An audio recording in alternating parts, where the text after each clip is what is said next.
Саламатсыңарбы кымбаттуу балдар. Биз бүгүн силер менен жалпы биология 10 класстын 2 сабагы менен таанышабыз. Биздин бүгүнкү сабакта өтө турган темабыз өсүмдүктөрдүн, жаныбарлардын жана микроорганизмдердин селекциясы менен таанышабыз. Бүгүнкү сабакта биз көбүрөөк эмнелерге токтолобуз?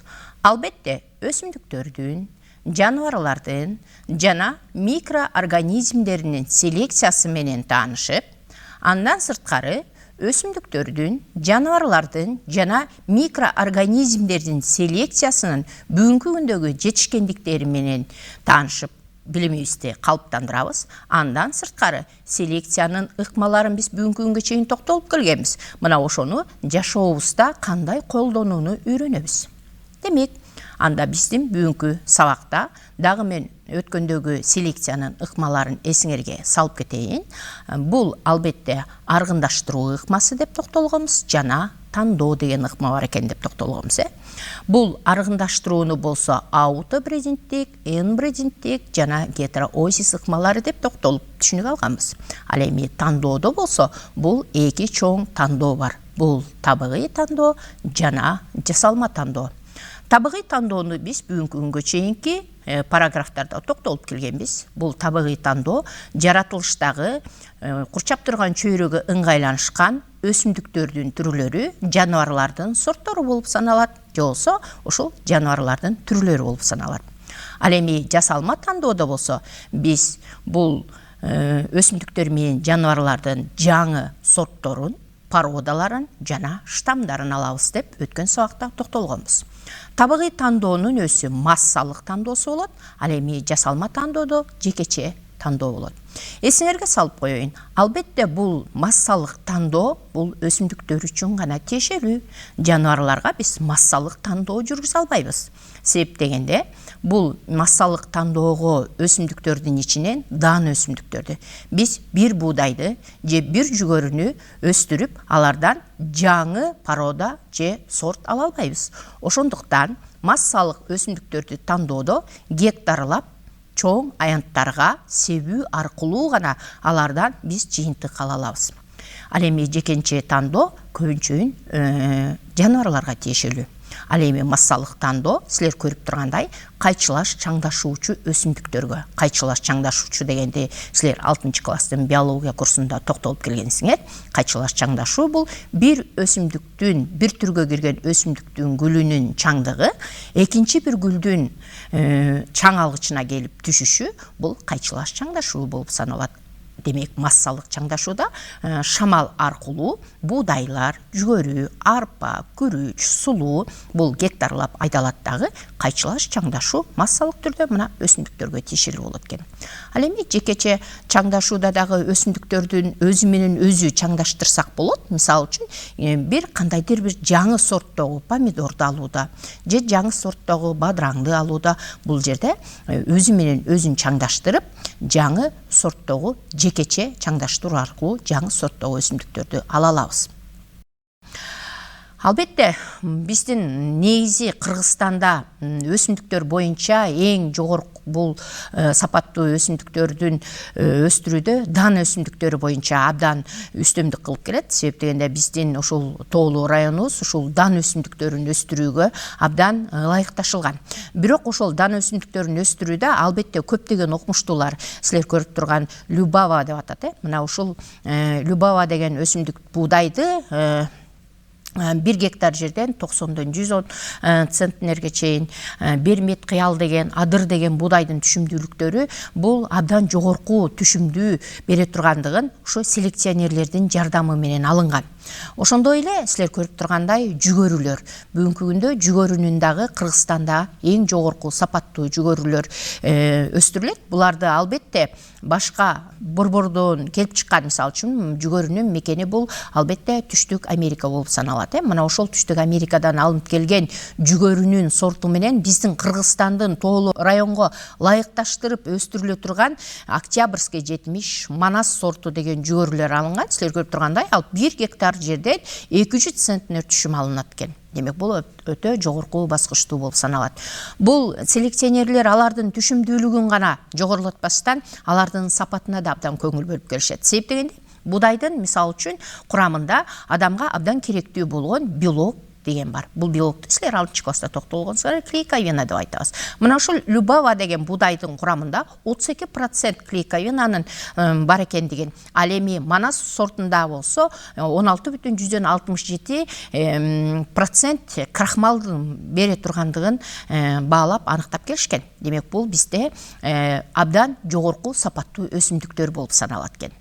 Албетте бул өсүмдүктөрдү биз бүгүнкү күнгө чейин токтолуп келгенбиз. Бул тугумгуучулук касиеттерди алып жүрөт деп, ошондой эле буларда полуплоидалык көбөйүү бар. Полуплоида деген бул өсүмдүктөргө гана тиешелүү. Силердин эсиңерге салып кетейин, бул мутациянын полуплоида, анеплоида дегени бар. Бул полуплоида өсүмдүктөр үчүн пайдалуу, ал эми жаныбарлар менен адамдар үчүн бул зыян болуп саналат деген. Себеп дегенде полуплоида деген бул хромосомаларынын санынын диплоидтик, триплоидтик, тетраплоидтик, гексаплоидтик жана гептаплоидтик болуп эки эсеге көбөйүшү. Канчалык өсүмдүктөрдүн хромосомаларынын саны көбөйсө, ошончолук алардын сапаттуулугу, түшүмдүүлүгү, формасынын чоңдугу алардыкы жакшыра баштайт. Ал эми жаныбарлар менен адамдар үчүн полуплоида бул өтө коркунучтуу мутацияны алып келе тургандыгын токтолуп келгенбиз. Башча айтканда, мисалы үчүн адамда бир хромосома эле 47 хромосома болуп калса, Даун синдрому пайда боло тургандыгына токтолгонбуз. Демек, бул өсүмдүктөрдүн селекционерлери өсүмдүктөрдүн жаңы сортторун алып жаткан кезде полуплоида ыкмасын көбүрөөк колдонушат экен. Мындан башка дагы биздин Кыргызстанда албетте мөмө өсүмдүктөрү өстүрүлөт. Мына ошол биздин Кыргызстанда сыртка экспортко биздин апорт алмаларыбыз, Семирянка, Ренет деген алмаларыбыз, же болбосо Бурхат, Ренет деген алмаларыбыз экспорттоп сыртка чыгарылат. Себеп дегенде бул өсүмдүктөрдүн дагы мөмөлөрдүн селекционерлердин жардамы менен биздин Кыргызстанда 15тен ашык түрү бар, же болбосо сорту бар. Ошондой эле биз жана сабактын башында дагы токтолуп кеткенбиз, өткөн сабакта да токтолгонбуз. Кышка чыдамдуу, калың болгон кышкы бера деген өсүмдүк алмурттун алынышы. Бул дагы селекционерлердин жардамы менен алынган. Бүгүнкү күндө бул алмурт дагы биздин чектеш мамлекеттерибизге экспортко чыгып турат. Ошондой эле Токой чүрөгү деген эрте бышычу, анан талгар деген алмуртту баарыбыз тең жакшы билебиз. Бул кышында дагы жакшы сакталып, сапаттуулугун жоготпойт. Демек, бул Кыргызстандын селекционерлеринин жардамы менен Кыргызстандын мөмөлөрү дагы бүгүн бизде абдан жакшы иштетилип, бизге экспортко чыгарылып турат экен. Ошондой эле Кыргызстандын мөмө өсүмдүктөрүнө шабдалы да кирет.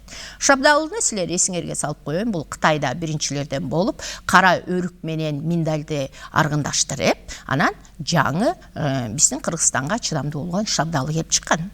Мына ушул шабдалы ошондой эле Ысык көлдүн сары өрүгү, ошондой эле Ысык көлдүн жана түштүктөгү Ош, Жалал Абад, ошондой эле Талас өрөөндөрүндөгү кара өрүк бүгүнкү күндө жогорку сапаттуу мөмөлөр болуп саналат. Булар бүгүнкү күндө бизде экспортко чыгып турган мөмөлөрүбүз болуп саналат экен. Ошондой эле албетте биздин Кыргызстанда дагы Ларана, Ливия деген жүзүмдөр, ошондой эле анар өстүрүлөт. Бул мөмөлөрдүн бардыгы тең биздин Кыргызстандын экологиясына, географиялык абалына дал келгендей кылып, селекционерлердин жардамы менен кыйыштыруу аркылуу алынган. Бүгүнкү күндө өтө сапаттуу, жогору болгон мөмөлөр биздин Кыргызстандын экономикасына эң көптөгөн салым кошуп турат. Мындан башка дагы биздин Кыргызстанда албетте жашылча өстүрүлөт. Жашылчаларга мына силер көрүп тургандай кыргыз сорту деген помидор бар, өгүз чүрөгү деген помидор бар. Ошондой эле аэлита деген калемпир өстүрүлөт. Баатыр деген көп түшүм бере турган калемпир. Ошондой эле алмаз деген баклажан, узун сыякөк деген баклажандар бүгүнкү күндө биздин Кыргызстандын жылуу жерлеринде өстүрүлүп, адамдардын талабына ылайыктуу жашоосунда колдонулат. Ошондой эле чектеш өлкөлөргө булар экспортко чыгарылат. Мисалы үчүн Казакстанга чыгарылат, ошол эле Россияга ташылып жеткирилет булардын бардыгы. Демек, бул өсүмдүктөрдүн, мөмөлөрдүн жана жашылчаларды алууда селекционерлердин эмгеги абдан баалуу экен. Башка айтканда, биздин Кыргызстандын экономикасын көтөрүүгө дагы ушул Кыргызстандын селекционерлеринин изилдеп таап өстүрүп аткан мөмө жемиштери бүгүнкү күндө бизде кенен Кыргызстанда жайылган экен. Ошондой эле биздин Кыргызстанда жаныбарлардын дагы селекциясы абдан жакшы өрчүгөн. Мисалы үчүн мал чарбасы. Мал чарбасын биз бул бодо малдар, анан майда малдар деп бөлөбүз. Албетте бул мал чарбасында сөзсүз түрдө эмбридинтик, аутобридинтик жана гетероизис ыкмасынын жардамы менен гана биз аларды ала алабыз. Башкача айтканда, биздин турмушубузга керектүү болгон жогорку сапаттуу же болсо эт багытында, же сүт багытындагы, же болсо жылкыларды ала турган болсок алар күлүк аттар болобу, же болсо жорго аттар болобу. Мына ушулардын сапаттуулугуна карап туруп селекционерлер бул мал чарбасында дагы ушул ыкмалардын жардамы менен өсүмдүктөр, жаныбарлардын породаларын алып келишет экен. Мисалы үчүн биз дагы эсиңерге салып коеюн, албетте силер муну өткөн сабакта дагы өткөнбүз. Эмбридинтик ыкма дегенде бул бир энеден туулган малдарды аргындаштыруу менен алынган ыкманы биз эмбридинтик ыкма, тууган эмес аргындаштыруу аркылуу алынган гибридтик жол менен алынган аутобридинтик ыкма, ал эми эки башка түркүмдөгү жаныбарларды аргындаштыруу же болсо породаны аргындаштыруу менен жогорку сапаттагы гибридти алуу гетероизис ыкмасы. Мына ушунун ар бирине мен азыр силерге токтолуп кетейин. Бул ушул гибридтик ыкмаларды колдонууда академик Биляевдин дагы абдан чоң эмгеги бар. Бул түндүктөгү, мисалы үчүн, жаныбарларды түштүктөгү жаныбарлар менен аргындаштырып, аларды ошол курчап турган чөйрөгө экологиясына, географиясына дал келгидей кылып аргындаштыруу менен жаңы породаларды алган. Ошондой эле Беляев биздин Кыргызстанга негизинен колго үйрөтүүнүн табигый тандоонун формалары боюнча токтолуп келген экен. Бул албетте өзгөргүчтүктүн кескин жогорулата тургандыгын аныктаган. Буга мисалы үчүн силер көрүп тургандай түндүк баалуу түлкүсү менен кара калтар деп коебуз, мына ушул экөөнү аргындаштыруудан боз түстөгү эң жогорку сапаттуу түлкүнү алган. Бул албетте адамдын ошол керектөөсүнө карата ыңгайланышып алынган. Себеп дегенде булардын териси абдан баалуу. Мисалы үчүн боз түстөгү баалуу түлкүнүн териси ошол убактагы, мисалы үчүн 70-чи, 80-чи, 90-чы жылкы адамдардын жашоосуна, керектөөсүнө керек болгон тери болуп саналган. Мына ошол убакта Беляев өзүнүн эмгегинде ушул териси баалуу жаныбарларды аргындаштыруу менен жаңы жогорку сапаттуу жаныбарларды ала алган. Андан башка дагы биздин Кыргызстанда бодо малдардын селекциялары абдан жакшы өрчүгөн. Буларды биз негизинен Кыргызстанда 3 тукумдагы бодо малды өстүрүлөт. Бул албетте, мисалы үчүн, уйду алып карай турган болсок, сүт берүүчү, алато бул уyu бул дагы сүт берүүчү уйларга кирет. Ангус деген бул эт багытындагы, ошондой холма уyu бул эт жана сүт багытындагы уйлар. Холма уyu биз баарыбыздын жакшы билебиз, бир Украинанын холма деген уyu менен аргындаштырылган. Аршир болсо бул Белоруссиянын сүт берүүчү уyu менен аргындаштырылган. Бүгүнкү күндө бизде олеата деген жаңы эт дагы, сүт дагы багытындагы бодо мал өстүрүлүп келет. Ар бир бодо малдарда, мисалы үчүн, бизде топоз бар. Бул топозду кыргыздар көбүнчө сүтүн, жүнүн өзлөрүнүн жашоосунда керектейт. Мына ошондуктан бизде бул бодо малдардын ичинен топоз да өндүрүү бул өтө маанилүү. Бирок топоз баардык жерде эле жашай бербейт. Бул көбүнчө тоолуу, суук жерлерде, демек бул нарын өрөөрүндө, ошондой эле таластын жогорку тоолуу айылдарында жана чаткалда өстүрүлүшү мүмкүн экен. Мындан башка дагы албетте асыл тукумдуу Кыргызстандын жылкылары бар. Бардыгыбыздын жакшы билебиз, ар бир областта конь завод дегендер бар. Демек, бул ал жерде жылкы өндүрүүчү завод болуп эсептелет. Биздин Кыргызстаныбыз өзү эле кыргыз эли атка ушунчалык жакын. Бул ошол аттын абдан баалап келишет. Мына ошол баалуулугу боюнча ар кандай жогорку породадагы асыл тукумдарды алганга аракет кылышат. Мына кыргыз тулпары. Кыргыз тулпары каяктан келип чыккан? Албетте бул кыргыз тулпары араб тукуму менен фецвал деген тукум экөөнү аргындаштыруудан кыргыз тулпарын алышкан. Андан сырткары Колорадо деген бул албетте Колорадо көбүнчө биздин Кыргызстанда жакында эле силер бул боюнча дагы түшүнүк алдыңар болуш керек. Америкадан атайын келип ушул Колорадо деген тукум Кыргызстанда бар экендигин баалап кетишкен. Бул Колорадо тукуму албетте Англиянын жана торнадосы менен ошондой эле хмель деген өтө сапаттуу араптын атын экөөнүн аргындаштыруунун ортосундан ушул Колорадо деген аттын тукуму келип чыккан.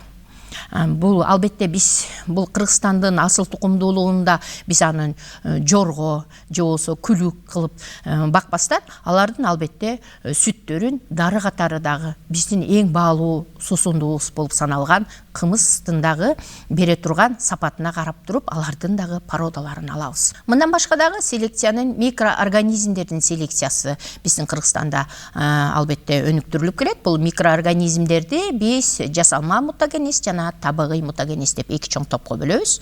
Жасалма мутагенездин жардамы менен биз микроорганизмдерден антибиотиктерди алабыз, базды алабыз, баз деген биологиялык активдүү заттарды алабыз, азыктык кошулмаларды алабыз, ачыткычтарды, дрожждорду алабыз. Бул микроорганизмдерден албетте 7-класстын биология курсунда да токтолуп келгенсиңер. Мисалы үчүн бубак козугарындар. Ошо бубак козугарынды өстүрүү аркылуу пенициллин деген антибиотикти ошо бубак козугарындан аларыбызды баарыбыздын жакшы билебиз. Ошондой эле ачыткычтар, дрожж, муну дагы ар кандай, мисалы үчүн бизде молочный ачыткычтар бар, мисалы үчүн айранды алууда, сырды алууда сөзсүз түрдө биз ачыткыч бактерияларды колдонуу аркылуу гана аларды эмне кыла алабыз, ачытып өзүбүзгө керектүү болгон сапаттуу продукцияларды ала алабыз, азыктарды. Андан башка табигый мутагенез. Бул табигый мутагенездин жардамы менен микроорганизмдерде күндүн нуру аркылуу, рентген нурлары аркылуу жана радиациянын таасири аркылуу дагы микроорганизмдерди алса болот. Бул боюнча микроорганизмдердин селекциясы боюнча биз кийинки биотехнология, ген инженерия, клеткалык инженерия деген темага токтолобуз. Мына ошондо да мен бул боюнча силерге кененирээк түшүнүк бере аламын. Албетте биотехнология деген тармак бул эмне деген тармакты түшүндүрөт. Биотехнология деген бул ген инженериясы менен клеткалык инженерия экөөнүн биригишип биотехнологияны түзөт. Биотехнология бул төмөндөгүдөй тармактар аркылуу өндүрүлөт. Медициналык дары-дармектерди алууда биотехнология, косметикалык каражаттарды алууда биотехнология, айыл чарба өндүрүмдөрүнө колдонуу үчүн биотехнологиялык тармактар, мисалы үчүн айыл чарбада өсүмдүктөрдүн жана жаныбарлардын дарылоочу антибиотиктерди, же болбосо өсүмдүктөрдү ар кандай оору козгогуч, мисалы үчүн козугарындар деп коелу, микозалар деп коебуз. Мына ушулардан сакташ үчүн кандай дарыларды алып колдонсок өсүмдүк өзүнүн ушу оорубайт. Же болбосо өсүмдүктөрдү жок кылуучу, помидорду жок кылуучу, мисалы үчүн чөп бити деген бар. Мына ошо чөп битине кандай дарыны колдонсок, биз чөп битинен айрылып, биздин өсүмдүктөрүбүздүн сапаттуулугу жогорулайт деген суроого мына ушул биотехнологиялык жол менен алынган дары-дармектер жардам бере алат экен. Демек, бул айыл чарбасындагы биотехнологиялык тармактар өсүмдүктөр менен жаныбарлардын сапаттуулугун жогорулатуу үчүн, же болбосо жаныбарлар үчүн мисалы үчүн ар кандай илдеттик курттар бар. Мына ошо илдеттик курттардан арылыш үчүн кандай дарылар жардам берет? Мына ошону биотехнологиялык ыкманын жардамы менен ала алат экенбиз. Андан сырткары экологиялык жана фарминдустриялык ыкма. Бул фарминдустриялык ыкмада бул ар кандай дары-дармектерди, мисалы үчүн чөптөрдүн дары жасалат, баарыбыз жакшы билебиз. Балырлардан дары жасалат. Мына ушул дарыларды алууда биотехнологиялык тармактын фарминдустриялык багыты абдан маанилүү болуп саналат экен. Анда эмесе балдар, мына мен силер менен бүгүнкү Кыргызстандагы өсүмдүктөрдүн, жаныбарлардын жана микроорганизмдердин селекциясы боюнча кичине түшүнүк берип кеттим. Албетте бул боюнча силер өзүңөр дагы китептен карап жана интернеттин тармактары менен дагы кошумча түшүнүк ала алат болушуңар керек. Өтүлгөн тема боюнча мен силерге төмөндөгүдөй суроо дайындап койдум. Суроого көңүл бөлүп, жооп бергенге аракет кылып көргүлө. Демек, менин суроом: кыргыз тулпары кайсы ыкма менен алынат? Инбридингтик ыкма мененби, аутобридингтик ыкма мененби, гетероозис ыкмасы мененби, же табигый тандоо менен алынабы? Кана балдар, ойлонуп көргүлөчү. Кыргыз тулпары кайсы ыкма менен алынат? Биздин Кыргыздын тулпары. Абдан бүгүнкү күндө бул Кыргыздын тулпары өтө баалуу болуп саналат. Бул Кыргыз тулпарын албетте баарыңар ойлонуп чыктыңар болуш керек. Бул Кыргыз тулпары аутобрезинттик ыкманын жардамы менен алынат. Себептен аутобрезинттик ыкма деген бул эки башка породаны аргындаштыруу аркылуу эң бирдиринчи биз бир энеден тараган тукумдарды аргындаштыруу алабыз дегенбиз. Аутобрезинттик деген бул Кыргыз тулпары чыгыш үчүн албетте торнадо деген Англиянын аты менен хмель араб аты экөөнү аргындаштыруу менен Кыргыз тулпары алынган экен. Торнадонун айырмачылыгын мен өткөн сабакта да токтолгом. Бул куйругун торнадо дайыма өйдө көтөрүп турат.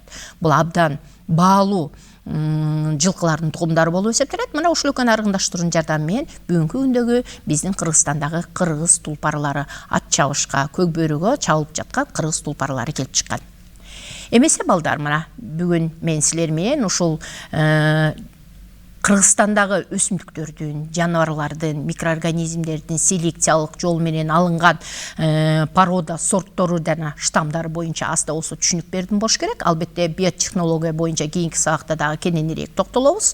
Албетте силер үйдөн ушул селекциялык Кыргызстандын кызыл китебине киргизилген өсүмдүктөр да бар. Мына ошол боюнча да токтолуп карап чыккыла. Андан сырткары Кыргызстандагы өсүмдүктөрдүн дагы кандай сорттору, кандай жаңы жаныбарлардын породалары бар. Мына ушул боюнча дагы өзүңөр түшүнүк кабыл алганга аракет кылат болушуңар керек. Ушуну мен бүгүнкү сабагымы аяктайын. Кийинки сабакта жолугушканга чейин саламатта калгыла.